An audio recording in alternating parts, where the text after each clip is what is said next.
반갑습니다. 저는 성도인데 목사가 돼가지고 그래서 평생 그 목회자의 삶을 사는데도 불구하고 호칭은 늘 성도인 임성도 목사입니다. 만나서 반갑습니다.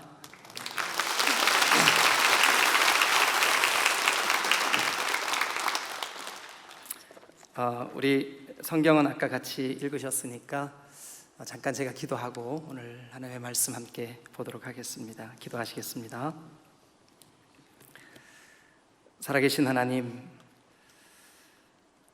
디딤돌 교회를 오늘까지 귀한 종들의 헌신과 수고와 눈물과 땀으로 이렇게 이끄시고 인도하심을 인하여 감사를 드립니다. 하나님, 이제 디딤돌 교회에 새로운 변화와 또 하나님의 그 은혜를 기대하며 주님 앞에 나아가기를 원합니다.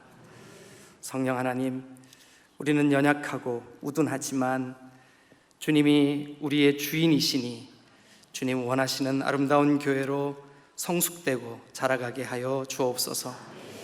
하나님, 디딤돌 교회를 위하여 눈물과 땀과 수고로 지금까지 목양하신 우리 박문수 목사님과 그 가정을 주님 두 손들어 축복하시고 우리가 전심으로 하나님과 하나님의 나라를 위하여 협력하는 귀한 은혜가 있게 하옵소서.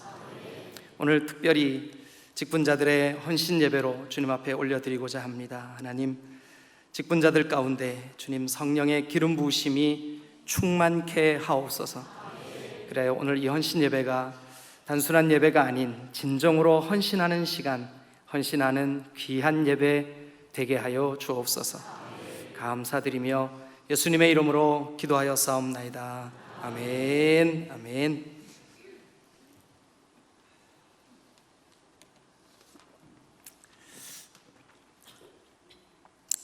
한 두세 주 전쯤 주일 예배를 다 마치고 이제 좀 피곤해서 일찍 사택에 들어가서 잠깐 누웠는데 전화벨이 막 울리는 거예요.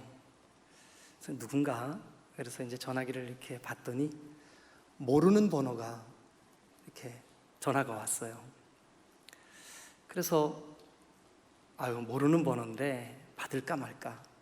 제가 우리 교회 성도들은 전부 다 이름을 입력시켜 놨기 때문에 전화가 오면 누가 하는지 알거든요. 근데 모르는 번호예요. 그래서 어떻게 할까 고민을 하다가 전화를 받았습니다. 근데 대뜸 상대편에서 저한테 이러는 거예요. 저유. 그러는 거예요. 그래서 이제 목사가 전화를 받고 누구유? 그럴 수는 없잖아요. 네, 그러면 이제 실례잖아요. 자기를 못 알아주니까. 그래서 순간적으로 이거 어떻게 해야 되지? 저유. 근데 그 짧은 한마디로는 제가 아무리 생각을 해도 힌트가 떠오르질 않는 거예요. 그래가지고 이게 몇 마디를 더 시켜봐야 이 사람이 누군지 내가 알겠다. 그래가지고 예, 반갑습니다. 잘 지내셨죠? 제가 잘 지내셨죠? 그러니까 이제 그쪽에서 말을 해야 될 거 아니에요, 그죠? 네. 목사님 보고 싶어 혼나시오. 그래도 모르겠는 거예요. 누구지? 저유. 목사님 보고 싶어 혼나시오. 이게 생각이 안 나는 거예요. 그래서 한마디를 더 시켜봐야 되겠는데 어떻게 해야 저 사람이 말을 할 수 있게 할까? 그래서 제가 그래, 그동안 어떻게 지냈어요? 그랬어요. 그랬더니 이제 그제서야 목사님하고 헤어진 지 30년 동안 목사님 어디 있는지 되게 궁금했고 되게 보고 싶었어요 라고 얘기를 하니까 이제 생각이 나는 거예요. 30년 전에 제가 전도사로 사역할 때 우리 교회 청년이었던 형제가 30년이 지난 지금 사업가가 돼서 청주에서 돈도 많이 벌었지만 청주 순복음교회에 안수 집사님으로 이렇게 아주 잘 세워져서 신앙도 좋아지고 그리고 그 삶도 아주 형통한 그런 삶을 살고 계시더라고요. 그러면서 이분이 이제 저도 굉장히 반가웠어요. 그래가지고 서로 얘기를 하다가 목사님이 전도사님 시절 때 우리 청년들에게 성경 공부시키고 가르쳤던 말씀 그거 붙잡고 지난 30년 열심히 살았습니다. 그랬더니 하나님께서 오늘까지 은혜를 주셨네요. 한번 만납시다. 그래서 전화를 끊고 그 다음날 제가 있는 충주까지 달려오셨어요. 그래서 만나가지고 얼마나 반가운지 30년 만에 만났으니까요. 막 둘이 식사를 같이 하면서 옛날 얘기도 하고, 제가 그분과 헤어져서 돌아올 때 제 마음에 이런 생각이 들더라고요. 야, 집사님 한 분이 30년 동안 나를 기억해 준 걸로도 이렇게 감동이 되는데, 만약 우리 주님이 기억해 주신다면 얼마나 감동이 될까? 얼마나 감동이 될까? 여러분, 우리가 근래에 즐겨 부르는 찬양 중에 주님이 기억하시면 족하리, 그런 찬양 있죠? 여러분들의 수고, 여러분들의 헌신, 여러분들의 이 주님 앞에 드려진 직분, 이것이 주님이 기억하시는 소중한 일들이 되시기를 주님의 이름으로 축원합니다. 우리 아까 읽었던 그 말씀 가운데 진짜 우리 주님이 기억하고 계시는지 한번 성경으로 같이 한번 가볼까요? 자, 마가복음 14장, 여러분 가지고 계신 성경 9절을 다 같이 한번 펴보시길 바랍니다. 9절 우리 같이 한번 읽겠습니다. 시작. 내가 진실로 너희에게 이르노니 온 천하에 어디서든지 복음이 전파되는 곳에는 이 여자가 행한 일도 말하여 그를 기억하리라 하시니라. 이 여자가 행한 일, 그리고 그를 기억하리라 하시니라. 여러분, 성경에 요즘 나오는 성경은 예수님이 하신 말씀을 빨간 글씨로 써놨지요. 그런데 이 여자가 행한 일도 말하여 그를 기억하리라까지 색깔이 뭔가요? 빨간색이에요. 예수님이 들려주신 말씀이에요. 예수님이 직접 하신 말씀이에요. 우리 주님이 하늘나라에서 우리의 헌신, 우리의 직분, 우리의 이 사명 감당, 우리가 하는 수고, 우리의 기도, 우리의 눈물, 우리의 이 모든 것들을 보시고 너희가 행한 이 일을 기억하리라 하시니라. 할렐루야. 야, 가슴이 뛰지 않습니까? 하나님, 혹시 저는 부족하고 연약하지만 저의 그 삶 가운데 제가 주님 때문에, 주님을 위하여, 주님을 향하여 했던 어떤 한 가지 일이 주님께서 기억해 주시겠다 하신다면, 여러분, 사람이 나를 기억하는 것도 그렇게 감동이 돼서 한 며칠 기분이 훈훈하고 따뜻하고 좋거늘 하물며 우리 주님이 기억해 주신다면, 그것도 여러분 그 구절을 다시 한번 보실까요? 이렇게 돼 있으면, 내가 진실로 너희에게 이르노니 온 천하 어디서든지 뭐가 전파되는 곳에는요, 복음이 전파되는 곳에는, 예수 그리스도의 생명의 소식, 예수 그리스도의 그 복음이 전해지는 곳에 이 여자가 한 일도 같이 전해져서 주님께서 직접 친히 기억하리라 하시니라. 새해에 교회를 위하여, 하나님을 위하여, 하나님의 나라를 위하여 새롭게 직분을 맡으신 사랑하는 성도 여러분,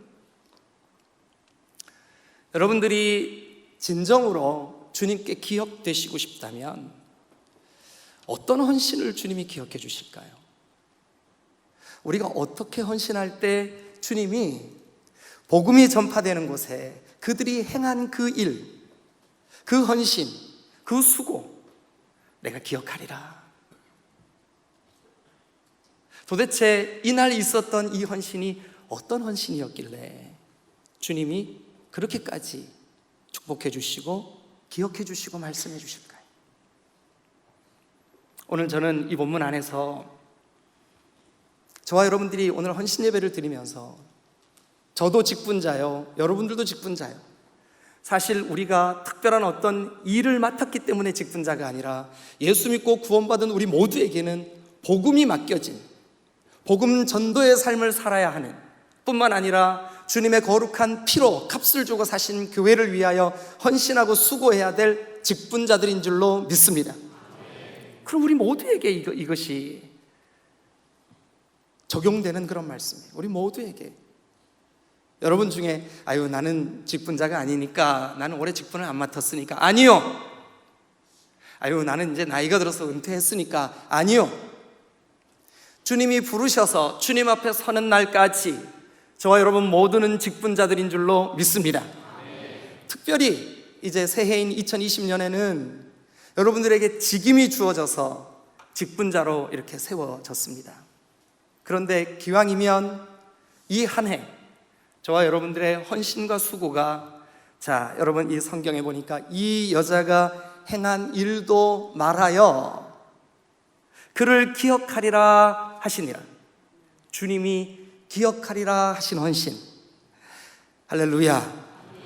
가슴이 뛰지 않습니까?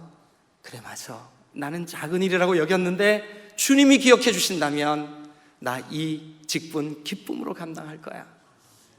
자 그럼 우리 이 성경을 통해서 주님이 기억하리라 하신 헌신은 도대체 어떤 헌신이었을까? 우리 함께 말씀을 좀 더 살펴보도록 그렇게 하겠습니다. 여러분 우리가 보고 있는 이 복음서, 마태, 마가, 누가복음, 이 복음서는 동일한 사건을 반복해서 말씀해 주는 장면이 여러 곳 나옵니다. 여러분 우리가 시간이 없지만 그래도 여러분들이 지금 펴놓으신 마가복음 14장을 주보나 혹은 여러분 손으로 이렇게 끼워 놓으시고 요한복음 12장을 얼른 가서 한번 펴보세요. 요한복음 12장 신약성경 167페이지입니다. 12장 1절부터 8절입니다. 자, 읽지는 않겠지만 거기를 펴놓으시고 제가 드리는 말씀을 한번 좀 들어보시겠습니다. 여러분 이렇게 복음서에는 오늘 마가복음 14장도 3절부터 보면 예수께서 베다니 나병 환자 시몬의 집에서 식사하실 때에 한 여자가 매우 값진 향유 곧 순전한 나드 한 옥합을 가지고 와서 그 옥합을 깨뜨려 예수의 머리에 부으니, 이렇게 기록이 되어 있고, 요한복음 12장도 유월절 엿새 전에, 즉 이 유월절은 예수님 생애의 마지막 유월절입니다. 이 유월절에 예수님 잡히세요. 그러니까 십자가 지기 바로 직전에 엿새 전에 예수께서 베다니에 이르시니 이곳은 예수께서 죽은 자 가운데서 살리신 나사로가 있는 곳이라. 거기서 예수를 위하여 잔치할세. 그리고 이제 3절 말씀 보면 마리아는 지극히 비싼 향유 곧 순전한 나드 한 근을 가져다가, 어때요? 마가복음 14장과 요한복음 12장이 똑같은 사건이지요. 이렇게 마태, 마가, 누가복음에서 동일한 사건을 2번 혹은 3번 반복해서 기록한 것을 뭐라 그러냐 하면 평행본문, 이렇게 얘기합니다. 뭐라 그런다고요? 평행본문, 같은 사건을 그려주고 있다. 그런데 이 마가가 마가의 눈으로 관찰한 마가복음에 기록되어 있는 이 향유 깨뜨린 사건과 요한이 세월이 지난 다음에 영적인 의미를 되짚으며 하나님 앞에서 새롭게 이것을 기록한 요한복음의 기록은 약간의 차이가 있어요. 약간의 차이가 있지만 그래도 이 평행 본문은 이것이 같은 사건, 같은 날 되어진 같은 이야기이기 때문에 우리가 함께 묵상해도 큰 문제가 없습니다. 자, 그러면 우리가 한번 이 이야기를 조금만 더, 평행 본문을 조금만 더 넓혀서 한번 생각해 보겠습니다. 일단 마가복음은 손으로 끼워 놓으시고 요한복음으로 한 번만 더 가봐 주실래요? 자, 요한복음 12장은 십자가를 지시는 유월절 사건 바로 직전 이야기입니다. 엿새 전. 그런데 그 평행 본문을 12장서부터 기록하고 있는 바로 전에 11장을 보면 여러분, 죽은 나사로가 살아나는 사건이 나와요. 죽은 나사로가 살아나는 사건이 11장에 쭉 기록이 되어 있는데, 거기 보니까 3절 말씀에 11장 3절, 이에 그 누이들이 예수께 사람을 보내어 이르되 주여 보시옵소서, 사랑하시는 자가 병들었나이다. 사랑하시는 자가 병들었나이다.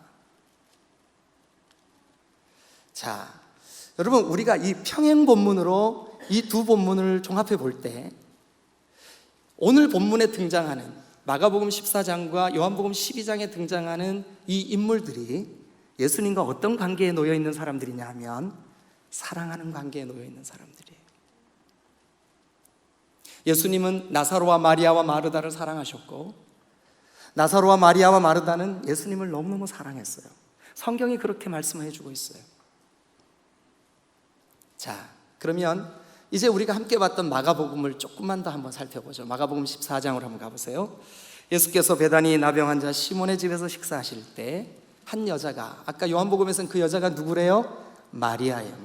마리아가 매우 값진 향유 곧 순전한 나드 한 옥합을 가지고 와서 그 옥합을 예수의 머리에 부었습니다. 그러면 이 옥합의 가격이 어느 정도 될까요? 5절 말씀을 한번 봅니다. 마가복음 14장 5절. 이 향유를 몇 데나리온에? 300데나리온에.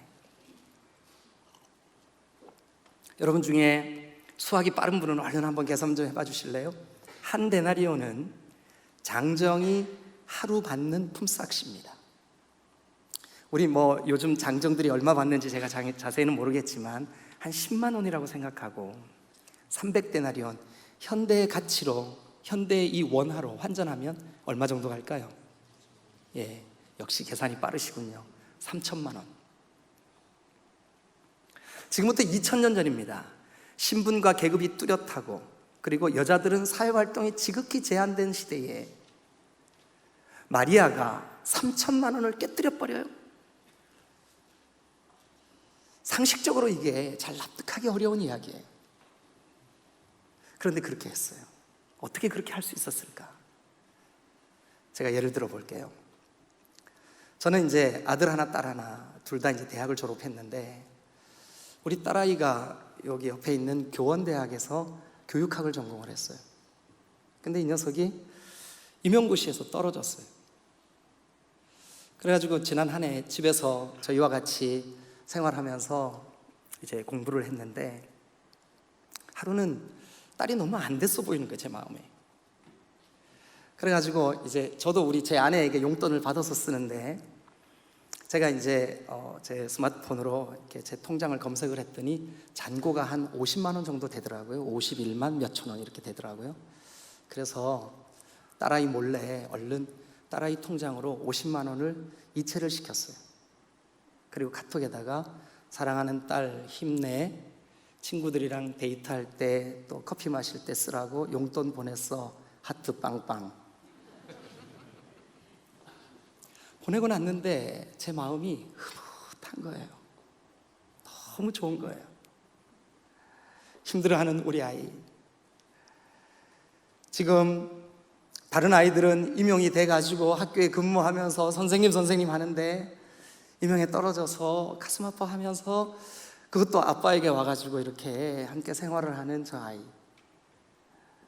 우리 딸이 감격스럽게 저에게 아빠 고마워요, 뭐라고 하트 빵빵. 서로 딸아이와 저 사이에 오고 가는 이 하트 빵빵이 얼마나 행복했는지 몰라요. 너무 좋더라고요. 내 통장의 잔고를 다 털어줬는데도 불구하고 왜 이렇게 좋지요? 왜일 것 같으세요? 답은 하나입니다. 사랑하니까. 여러분, 그러면 우리 주님을 향하여 마리아가 세상에 그 옛날 2000년 전에 3천만 원이나 되는 어마어마한 값어치의 향유를 어떻게 그렇게 과감하게 깨뜨려서 우리 주님의 머리에 부어드릴 수 있었을까요? 간단합니다. 사랑 때문입니다. 사랑 때문입니다. 여러분들이 교회를 위하여 무언가를 하고, 그리고 또 하나님 나라를 위하여 무언가를 하며 영혼을 전도하기 위하여 누군가를 위하여 말없이 기도할 때 그 기도와 헌신의 동기가 도대체 뭡니까? 나를 사랑하사 나를 위하여 자기의 목숨까지 내어놓으신 우리 주님, 우리 구주 예수 그리스도를 생각만 하면 나 같은 죄인이 도대체 뭔데 이렇게까지 사랑하셨을까? 그래서 그 사랑에 겨워서 주님 앞에 달려나와 헌신하고 영혼을 돌보고 우리의 기관을 위해서 충성하고 봉사하고 교회의 이 구석구석 매만지고 예배를 준비하고 찬양을 하고 기도를 하고, 이 헌신, 여러분 이게 값으로 매겨질 수 있는 헌신일까요? 아니요. 주님이 말씀하십니다. 내가 기억하리라. 사랑하는 여러분, 사랑이 동기가 되고 사랑이 그 이유가 돼서 다른 게 아니라, 예수님 제가 정말 주님 사랑합니다, 예수님 나를 사랑하셔서 목숨까지 내어놓으셨는데 제가 주님을 위하여 2020년 헌신하겠습니다. 제가 저를 내어드리겠습니다. 사랑하는 여러분, 오늘 이 본문은 우리에게 이렇게 말합니다. 이 여자가 행한 일, 저는 이 여자가 행한 일이 단순히 옥합 깨뜨린 일이라고 생각하지 않아요. 사랑을 다 담아서 우리 주 예수 그리스도께 내어드린 그 일이 복음과 함께 복음만큼이나 소중하게 주님께 기억된 줄로 믿습니다. 직분자 여러분, 그동안 여러분들이 신앙생활하면서 했던 헌신은 어떤 근거로, 어떤 이유 때문에 헌신하셨나요? 나에게 돌아올 축복, 나에게 돌아올 내 야망의 충족, 그게 얼마나 위험한지 한번 보여드릴까요? 자, 성경을 한번 봅니다. 4절 말씀입니다. 14장 4절 같이 읽겠습니다. 시작. 어떤 사람들이 뭐 했어요? 화를 냈어요. 서로 말하되 어찌하여 이 향유를 허비하는가? 그러면 이 어떤 사람들의 정체가 뭘까요? 누굴까요? 자, 평행 본문을 한번 가보겠습니다. 요한복음 12장 4절 말씀입니다. 12장 4절 다 같이 한번 읽어보죠. 자, 다 같이 시작. 제자 중 하나로서 예수를 잡아줄 가룟 유다가 말하되 이 향유를 어찌하여 300데나리온에 팔아 가난한 자들에게 주지 아니하였느냐 하니. 그런데 이 가룟 유다를 지금 마가복음에서는 어떤 사람이라고 그냥 그렇게 표현해주고 있습니다. 근데 그 어떤 사람들은 4절 말씀을, 마가복음 14장 4절을 다시 보면 어떤 사람들이 화를 내어 서로 말하되 어찌하여 이 향유를 뭐 했대요? 허비했대요. 허비. 여러분 한번 생각해 보세요. 제가 제 딸아이에게 나에게 가지고 있었던 통장의 잔고 전체를 패스해 줬다고 해서 제 마음이 그렇게 행복했는데 이게 허비일까요? 이게 허비일까요? 요즘 제 딸아이가 사랑에 빠졌어요. 애인과 얼마나 좋아하는지 몰라요. 근데 세상에 제가 너 필요할 때 꼭 그렇게 비상금으로 써라 하고 준 그 돈을 애인하고 데이트하는데 다 썼어요. 근데 우리 딸아이는 자기가 사랑하는 그 남자를 위하여 아빠가 준 이것을 아까워하지 않아요. 왜 그럴까요? 여러분들이 주님을 진정으로 사랑한다면 주님을 위하여 내어드린 시간, 주님을 위하여 내어드린 물질, 주님을 위하여 내어드린 여러분들의 은사, 여러분들에게 주어지신 달란트, 여러분들에게 주어진 모든 것들을 주님께 기쁨으로 내어드리고 난 후에 어찌 그리 기쁜지요? 왜? 사랑하니까. 허비가 아니에요. 그러나 여러분, 누구는요? 가룟 유다. 왜 가룟 유다는 그것을 허비한다고 말했을까요? 그는 정치적인 야망이 있었던 사람이에요. 메시아가 이 땅에 오면 그 메시아를 등에 업고 나도 내 욕망을 좀 이루어 볼 거야. 그런데 메시아가 그 자기의 뜻대로 안 했네요. 결국 메시아이신 그리스도 예수를 팔아먹어 버리는 거예요. 자기 욕망입니다. 자기 사랑입니다. 자기 야망입니다. 이러니까 자기 욕심, 자기 야망, 자기 욕망 때문에 일을 하게 되면 그 들여진 시간, 그 들여진 물질, 그 들여진 헌신이 뭐가 되느냐 하면 허비가 되는 거예요. 허비. 야, 너 그 아까운 시간을 어떻게 예배당에 가 있냐? 너 그 아까운 물질을 어떻게 거기에다 그렇게 쏟아낼 수 있냐? 사랑하는 여러분, 주님이 기억하실 우리의 헌신은 우리의 욕심, 우리의 탐욕, 우리의 자아, 우리의 욕망, 우리의 자존심, 우리 것을 위하여 하는 것은 여러분, 우리가 어떤 형태로 하든 간에 허비가 되고 말 겁니다. 그러면 허비가 되지 않으려면 어떻게 해야 될까요? 자, 이제 3절을 다시 한번 보겠습니다. 예수께서 베다니 나병 환자 시몬의 집에서 식사하실 때에 한 여자가 매우 값진 향유 곧 순전한 나드 한 옥합을 가지고 와서 그 옥합을 깨뜨려. 아마 이 헬라어 원어에도 이 구절이 이 부셨다, 깨뜨렸다는 말로 되어 있더라고요. 그런 걸 보니까 아마 이렇게 봉함되어 있는 그런 병이었던 것 같아요. 요즘처럼 마개가 좋은 게 아니라 깨뜨려야 거기서 향유가 나오는 그런 옥합이었던 것 같아요. 근데 여러분, 우리가 한번 간단하게 이렇게 생각해 보시자고요. 지금 이 옥합이 깨뜨려지기 전까지 이것은 누구 소유죠? 마리아 거예요. 근데 어떻게 해야 여기서 향기가 나올까요? 그 집은 베다니, 이 베다니는 베이트, 아니의 합성어입니다. 히브리어 베이트라고 하는 말은 집이란 뜻이 집. 아니는 슬픔이란 뜻이 슬픔. 슬픔의 집, 즉 슬픔이 많은 사람들이 모여 사는 동네가 아니었나 이렇게 추정해 봅니다. 그런데 그곳에 나병에 걸렸던 시몬의 집에서 잔치를 합니다. 그런데 그 나병이 걸렸으면, 여러분 오늘날이야 우리가 이렇게 위생 상태가 좋고 깨끗하고 그렇지만 2000년 전 얼마나 불결했겠어요. 그러니 나병 걸린 사람 온갖 진물이 흘러내리고 그랬던 집 아닐까요? 얼마나 냄새가 쾌쾌하고 좋지 않았을까요? 그런데 그곳에 향기로운 냄새가 가득해. 어떻게 그렇게 될 수 있었느냐 하면 자기 거를 깨뜨렸습니다. 옥합, 자기 거예요. 어쩌면 자기 전 재산일지도 몰라요. 마리아에게 있어서 이거는 전부일지도 몰라요. 여러분들에게 있어서는 여러분들의 달란트일 수도 있고, 여러분들의 재능 혹은 여러분들의 시간, 여러분들의 물질, 여러분들이 그 재직으로서 헌신해야 될 어떤 것들일지도 모르겠어요. 그런데 그것이 깨뜨려지니까 그것이 향기로워진 줄로 믿습니다. 주님이 기억하실 만한 헌신이 뭐냐? 자기를 깨뜨리는 거예요. 자기의 것을 깨뜨리는 거예요. 사랑이 동기가 되고 내 것을 깨뜨릴 수만 있다면, 내 자존심을 깨뜨릴 수만 있다면 주님이 기억하시면 좋하리. 여러분, 천사들조차도 흠모할 만한 아름다운 헌신이 되지 않을까요?